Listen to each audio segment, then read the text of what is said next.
Police মন্ত্রী, আমার ব্যক্তিগত বলছি কোনো মন্ত্রিত্ব নেওয়ার শখ নাই। আমি চাইবো যার যেটা ডিউটি আছে সে সঠিক পালন করুক। আমি চাইবো বা চাই যে একটা পুলিশ নিরপেক্ষতার সাথে কাজ করুক।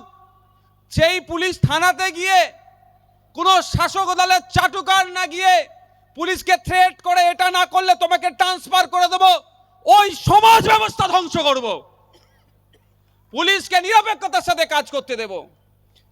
যে সমাজ বিরোধী, যে ক্রিমিনাল, যে সমাজকে কুলসিত করতে চাই, যদি আমার দলের জন্য একে আমি আটকে লুকিয়ে রাখবো আর অন্যের নামে মিথ্যা কেস করাবো, ও দিয়ে আমি করার পক্ষে নয়। সুতরাং আমার মিনিস্ট্রি নেওয়ার ইচ্ছে নয়। যদি আমার মিনিস্ট্রি নেওয়ার ইচ্ছে থাকতো তাহলে একটা নয় একাধিক মন্ত্রিত্ব নিয়ে আমি থাকতে পারতাম অলরেডি, কিন্তু আমি সেটা নিইনি। আমার তো এই পুলিশের দিকে ঝোঁক নাই ভাই, আমার দুটো ঝোঁক বিশাল আছে। যদি কোনোদিন সুযোগ পাই, আমার কৃষক ভাইরা যারা আছেন, আপনাদের প্রচেষ্টায় পশ্চিমবাংলা শুধু নয় দেশের অর্থনীতির চাকা ঘুরছে, আপনাদেরকে আমরা সর্বোচ্চ আসনে তুলে নিয়ে যাওয়ার সেই প্রকল্প, সেই পরিকল্পনা করার চেষ্টা করব। আমি আপনাদের জন্য, পুলিশ আমাকে মেরেছে, মিথ্যা কেস দিয়েছে, ওই তোলার সময় এ করেছে, আমাকে নয়, আমার ভাইদেরকে যারা করেছে তাদেরকে আইনের মাধ্যমে কমিশন বসে কাজ হবে। আর কি আমার স্বপ্ন, কেন সুন্দরবনের মানুষ, কেন আপনার বাঁকুড়ার মানুষ, কেন ঝাড়গ্রামের মানুষ, কেন কোচবিহারের মানুষ, কেন দার্জিলিংয়ের মানুষ, কেন মালদার মানুষ, মুর্শিদাবাদের মানুষ, কাকদ্বীপের মানুষ, সাগরের মানুষ কলকাতায় সকালে গিয়ে লাইন দিয়ে চিকিৎসা পরিষেবা নেবে? কলকাতার মতো পিজি হসপিটাল, কলকাতার মতো চিত্তরঞ্জন হসপিটাল, কলকাতার মতো আরজিকর হসপিটাল প্রতিটা জেলায় জেলায় গড়ে তুলবে, এটাই আমার স্বপ্ন। আমার পুলিশ মন্ত্রী হওয়ার স্বপ্ন নয়, আমার স্বপ্ন সাধারণ মানুষ, খেটে খাওয়া মানুষের হাতে যাতে দুটো পয়সা আসে তার ব্যবস্থা করা। আমার স্বপ্ন হচ্ছে এই কচিকাঁচা বাচ্চাগুলো তাদের সরকারি স্কুলে যাওয়ার, বেসরকারি স্কুলে যাওয়ার সামর্থ্য নাই, কিন্তু সরকারি শিক্ষা ব্যবস্থা ধ্বংস করে দিচ্ছে, সেটাকে ফিরিয়ে নিয়ে এসে গরিবের সন্তানগুলোকে আবার প্রাইমারি, আপার প্রাইমারি স্কুলে পাঠিয়ে এই গরিবের সন্তানগুলো প্রতিষ্ঠিত হোক, সেই আমার স্বপ্ন। আমার স্বপ্ন অন্য কিছু বেশি নয়, ব্যক্তিগত স্বার্থ নয়। আমার স্বপ্ন হচ্ছে সরকারি কর্মচারীরা তাদের হকের দিয়ে নিয়ে মাথা তুলে বাঁচুক। দিয়ে চাইতে গেলে ঘেউ ঘেউ করবে, ঘেউ ঘেউ করছেন কেন এ শব্দ না বলে তাদের প্রাপ্য দিয়ে তাকে বুঝিয়ে দেওয়া হোক। আমার স্বপ্ন হচ্ছে পশ্চিমবাংলায় যে সমস্ত শূন্য পদগুলো আছে সেইগুলো পূরণ করা হবে। গরিব বড়লোক দেখার দরকার নাই, মেধার ভিত্তিতে 10 লাখ 20 লাখ দেওয়ার দরকার নাই। মেধার ভিত্তিতে যাদের যোগ্যতা আছে তারাই চাকরি করবে। সেই দলিত হতে পারে, আদিবাসী হতে পারে, মুসলমান হতে পারে, সাঁওতাল হতে পারে, বিভিন্ন জাতের হতে পারে, উচ্চবর্ণের হতে পারে, দেখার দরকার নাই। যার মেধা আছে সেই চাকরি করবে, সেখানে কোনো ধরনের টাকার কোনো অবৈধ লেনদেন দরকার নাই। মেধা থাকবে, 330 টাকার ফর্ম ফিল আপ করে, 450 টাকার ফর্ম ফিল আপ করে সেটা হোক, সেটা আমার স্বপ্ন।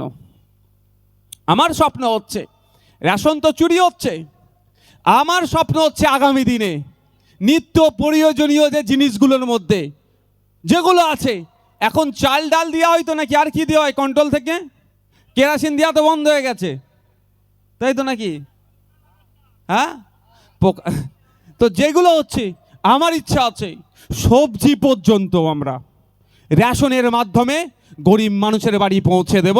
আর পশ্চিম বাংলা থেকে ভিক্ষা ব্যান করব। ভিক্ষা করলে ফাইন হবে, বরঞ্চ তার জন্য ভিক্ষা না করতে হয় তার সামান তার বাড়িতে পৌঁছে দেব।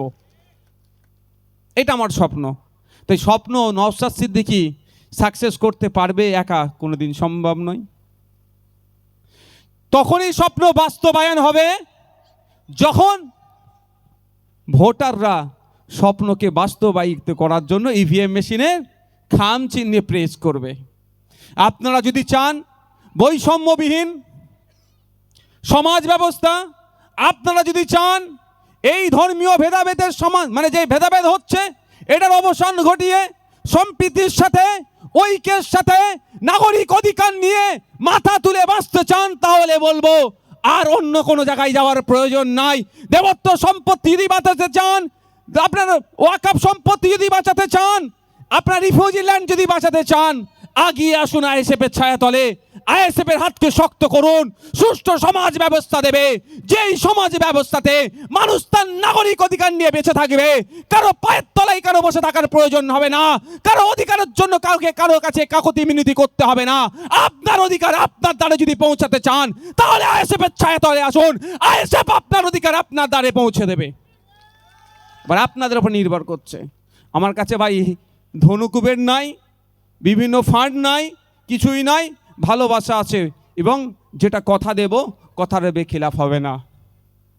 2021 সাল থেকে কথা দিয়েছিলাম আপনাদের ছেড়ে যাব না, ছেড়ে গিয়েছি।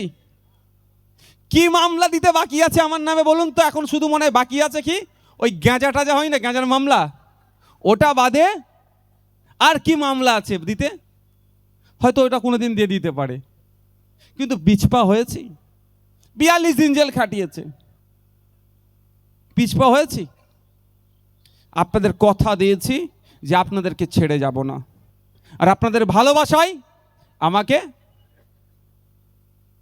আরো বেশি আটকে রেখেছে। আমি তো যাবই না, কিন্তু তারপরেও আপনাদের ভালোবাসা আমাকে বেশি আটকে রেখেছে। দুর্ভাগ্যের বিষয়, আমি বারবার বলে আসছি, আমার দায়িত্ব বলা যে সঠিক জায়গায় পৌঁছানো, বাস্তবায়নের দায়িত্ব হচ্ছে সরকার পক্ষের। যে ভাঙড় 2 নম্বর ব্লকের বামনঘাটা বেওতা 1 বেওতা 2 থেকে যদি মানুষ আজকে ব্লকে আসে, তাদেরকে ব্রেক জার্নি করে আসতে হচ্ছে, তাদেরকে অটো টোটো চেঞ্জ করে আসতে হচ্ছে, তাদেরকে অনেক টাকা খরচ হচ্ছে। নিয়মিত বাস পরিষেবা দেওয়া হোক। আমি দাবি করেছি এবং লিখিত দুটো মন্ত্রী চেঞ্জ হয়েছে, একটা মন্ত্রী, দুজনের কাছেই আমার দাবি ছিল। বিধানসভায় বলেছি বিজয়গঞ্জ বাজার থেকে বাস ছাড়া হোক। হাতিশালা 6 লেন, শিয়ালদা বেলেঘাটা শিয়ালদা হয়ে ধর্মতলায় হাওড়া পর্যন্ত এই লং রুটের একটা বাসের ব্যবস্থা করা হোক। আমরা দাবি করেছি যে ভাঙড়ের হেভি অংশে মুসলিম সমাজের মানুষ আছে এবং সাথে সাথে হিন্দু সমাজের মানুষ আছে। দুটো ধর্মস্থানকে কানেক্ট করে, অর্থাৎ ভাঙড় থেকে ফুরফুরা শরীফ বাস চালানো হোক, মধ্যিখানে ওটা আপনার দক্ষিণেশ্বর হয়ে যাক। হিন্দু সমাজের মানুষেরা যারা দক্ষিণেশ্বর যেতে চাইবেন, বাসে করে যে দক্ষিণেশ্বর নেবে, পুজো অর্চনা করবেন, ধর্মীয় কাজ মিটাবেন, আবার বাসে করে ফিরে আসবেন এই ভাঙড়ে। আর মুসলিম সমাজের মানুষেরা যারা ফুরফুরা শরীফ যেতে চাইবেন, তাদের ধর্মস্থানে না সেখানে যাবেন, এখানে বাস ধরবেন বা ফুরফুরা শরীফ পৌঁছাবেন, ওখান থেকে আবার ফিরে আসবেন। এ দাবিগুলো রেখেছি।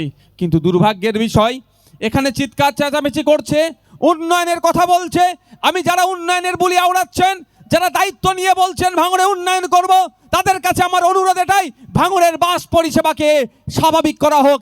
এই রুটে আরও বেশি যেই রুটগুলো আছে সেই রুটগুলোতে বেশি বাস দেওয়া হোক এবং নতুন বাস রুট তৈরি করা হোক। এই কম্পিটিশন আমাদের মধ্যে আসুক।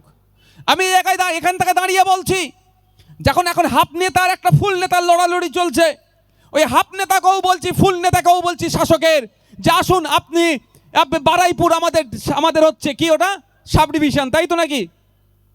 বারাইপুর সাব ডিভিশন, বিজয়গঞ্জ বাজার থেকে বাসের ব্যবস্থা করুন বারাইপুর পর্যন্ত। এটা তাহলে জানবো সত্যি আপনি ভাঙড়ের মানুষের ভালো চাইছেন। যদি আপনি ভাঙড়ের মানুষের ভালো চান, এই বিজয়গঞ্জ বাজার বা ভাঙড় 1 নম্বর ব্লক থেকে বসিরহাটগামী থেকে শুরু করে আপনি আপনার বই মাথা পর্যন্ত বাসের ব্যবস্থা করুন। যদি ভাঙড়ের মানুষের ভালো চান, যোগাযোগ ব্যবস্থাকে উন্নততর করুন। এখানে যিনি এমপি মহাশয়া জিতেছেন, সেই ভোট কী হয়েছে তো আমরা সকলেই জানি। তারপরেও বলছি, ওনার বক্তব্য একটা শুনলাম, ভালো লাগলো যে উনি বারাইপুরে মেট্রো রেল নিয়ে যাবার প্রস্তাব করলেন। ভালো কথা, নির্বাচিত জনপ্রতিনিধি তার নির্বাচনী ক্ষেত্রের উন্নয়নের জন্য কথা বলবেন। এবার মেট্রো রেলের ব্যবস্থা কাকে করতে হবে? রেলমন্ত্রীকে করতে হবে, কেন্দ্র সরকারকে করতে হবে, রাজ্য সরকারের যে শেয়ার আছে সেটা দিয়ে দেবে। উনি প্রস্তাব রেখেছেন, কিন্তু দুর্ভাগ্যের বিষয় ভাঙড়বাসী এতটা আমরা মানে কি বলবো, আমরা এতটাই অচ্ছুত, আমাদের কথা উনি মুখে নিলেন না। উনি ভুলে গিয়েছেন হয়তো যে ভাঙড়কেও রেলের মানচিত্রে আনা যায়। ঘটকপুকুরের ওপর দিয়ে রেল লাইন হওয়ার প্রস্তাব আছে, যেটা অলরেডি প্রস্তাব হয়ে আছে, সেটাকে তিনি বাদ দিয়ে নতুন প্রস্তাব রাখলেন। ওনার উচিত ছিল নতুন প্রস্তাবের সাথে সাথে ভাঙড়কেও রেলের মানচিত্রে যুক্ত করার জন্য ঘটকপুরের ওপর দিয়ে যে রেল লাইন ফেলার কথা ছিল সেটাও লোকসভার মধ্যে তুলে ধরা।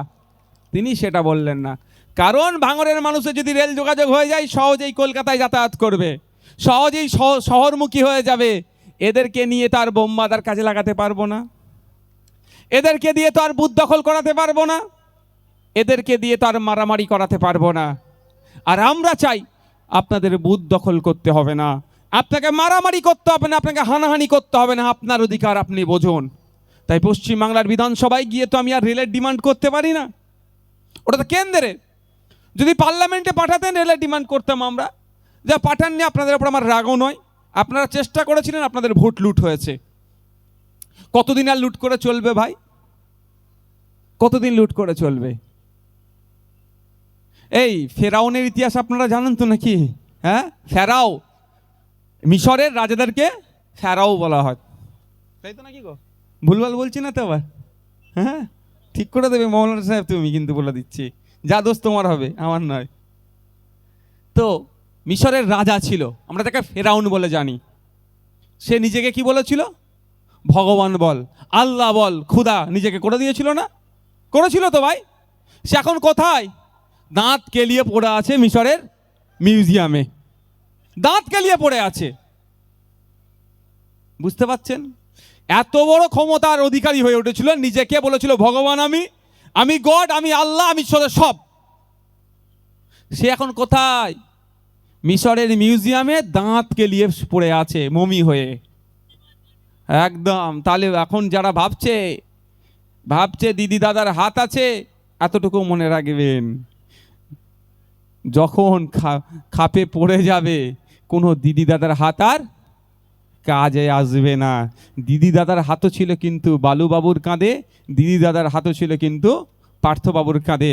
খাপে পড়ে গেছে, এখন আটকে গিয়েছে। আমরা সমাজ ব্যবস্থা পরিবর্তন করব। ব্যাপারটা হচ্ছে সত্যি, যেভাবে আক্রমণ করছে আমাদেরকে, মানে এরা অনেক আটকে রাখার পরেও এরা কষ্টের চোটে বলে ফেলছে। কেন পাশে এসে দাঁড়িয়ে আছি? যাতে কম বলে। বুঝতে পারছেন তো ব্যাপারটা? যে এটাই ওর টাইম নিয়ে নিচ্ছে ব্যাপারটা না, ওই যাতে কম বলে, কারণ এদেরকে ছেড়ে দিলে তো জানি আমি কি হবে। আমার থেকে ভালো এদেরকে জানবেন না। এদেরকে আটকে রাখার পরে যদি এই হয়, যদি এদেরকে ছেড়ে দিয়ে এরা কি করবে বুঝতে পেরেছেন তো? তাই আমাকে না করে দিয়ে ছেড়ে দিতে হয়, সেটা মাথায় নিয়ে চলুক না আপনারা যারা ডিস্টার্ব করছেন। তো ব্যাপারটা এই যে বিধানসভার বাইরের কথা, আমি ভুলে যাওয়ার ছেলেও নয়, আর আমার ভাইয়ের সাথে আমাকে দুঘা মারলে আমার গায়ে কম লাগে। আমার ভাইয়ের দিকে যদি কেউ তাকায়, আমি তাকে ছেড়ে দেওয়ার ছেলে নয়। আমার 3টা ভাইকে শহীদ করেছে যে, যাদের জন্য একজন কিন্তু অলরেডি জেল খেটেছে, তার এখন ট্রায়াল শুরু হয়নি, জেল খেটেছে, এটা মাথায় রাখবেন। আর গুটি কয়েক বাকি আছে, তাদেরকেও আগামী দিনে জেল খাটাবো। আজকে যে ওপরে আছে খুব মজা নিচ্ছে, নিচের দিকে হাসছে। সময়ের কালে চক্রে কিন্তু নিচের লোক ওপরে উঠবে, ওপরের লোক নিচে নামবে, এটা মাথায় রাখুন। আমি আমার ওহিদুল কোথায় গেল? আছে এখানে? ওহিদুলের বাড়িতে গিয়েছিলাম। ওহিদুলের বাড়িতে রাত্রিরে পুলিশ এসে অকথ্য ভাষায় গালিগালাজ করেছিল। আমি ওহিদুলের বাড়িতে গিয়ে ঠিক যে কথা আমাদের কারিমুল বলল, যারা যেখানে পোস্টিং আছে এখানে ঘুরে নিয়ে আসবো, এটা কিন্তু আমি 2 বছর আগে বলেছি। সুমাই কথা বলবে, আমি 2 বছর আগে এটা বলে রেখেছি, যে যেখানেই আছে ধরে ঘুরিয়ে নিয়ে এসে ভাঙড়ের মানুষকে স্যালুট দিয়া করাবো, ছেড়ে কথা আমি বলবো না। আমাদের লক্ষ্য উদ্দেশ্য একদম পরিষ্কার, যে আমাদেরকে যদি আপনারা কাজের সুযোগ দেন, আমরা স্বচ্ছভাবে কাজ করব। যে কাজের জবাবদিহি করার আপনাদের জায়গা আছে, রাইট আছে, কিন্তু এখন আপনারা আমাদের কাছ থেকে জবাবদিহি করতে পারছেন না বা শাসকের কাছ থেকে করতে পারছেন না, আমরা সেটার পূর্ণ স্বাধীনতা আপনাদের দেব। এবার সময় হচ্ছে আপনাদের সুযোগ, মানে সময় মিন্স আপনারা আমাদেরকে সুযোগ দিলে সেই জবাবদিহি আপনারা আমাদের কাছ থেকে নিতে পারেন বা করতে পারেন, বা আমরা আপনাদের উত্তর দিতে পারি, জবাব দিতে আমরা বাধ্য। আমাদের এই প্র্যাকটিসটা হয় না, এই প্র্যাকটিসটা না হওয়ার ফলে যা আছে, এরা যে কাটমানির কথা বলছে, সমস্ত ধরনের নোংরামি হয়ে যায়। আমি আপনাদের বলবো, একটু সজাগ সতর্ক থাকুন। কাগে কান নিয়ে চলে যাচ্ছে বলে কাগের দিকে তাকানোর প্রয়োজন নাই, নিজে হাত দিয়ে কানটা দেখুন, কান আছে কি না নাই। যথেষ্ট শুভবুদ্ধি সম্পন্ন মানুষ আপনারা, যথেষ্ট সচেতন মানুষ। আপনাদের কাছে আমাদের বিনম্র অনুরোধ থাকলো যে আগামী দিনগুলোতে আমরা বিগত দিনের ন্যায় ঐক্যবদ্ধভাবে, দলবদ্ধভাবে সমস্ত ধরনের অন্যায় অপশাসনের বিরুদ্ধে কাঁধে কাঁধ মিলিয়ে লড়াই করব। আমরা যদি ঐক্যবদ্ধ হতে পারি, আমাদের ভাঙড়কে আমরা পশ্চিমবাংলার 294 যে আছে সিট আছে সর্বোচ্চ স্তরে নিয়ে যেতে সক্ষম হব। আজকে আপনারা ঐক্যবদ্ধ হয়েছেন বলেই আজকে ভাঙড়ের রক্তদানের ইতিহাস আবার রচনা হলো। বিগত দিনে আপনারা ঐক্যবদ্ধ ছিলেন, 2720 জন হয়েছিল, আজকে 3000-এর অধিক, 3500-এর প্রায় পার হয়ে গিয়েছে। এখনো মানুষজন লাইনে আছে শুধুমাত্র আপনাদের ঐক্যবদ্ধ হওয়ার জন্য। আমি চাই আপনারা এইভাবে ঐক্যবদ্ধ থাকুন। ঐক্যবদ্ধ থাকলেই আপনারা আপনাদের এক একটা অধিকার আপনারা বুঝে পাবেন।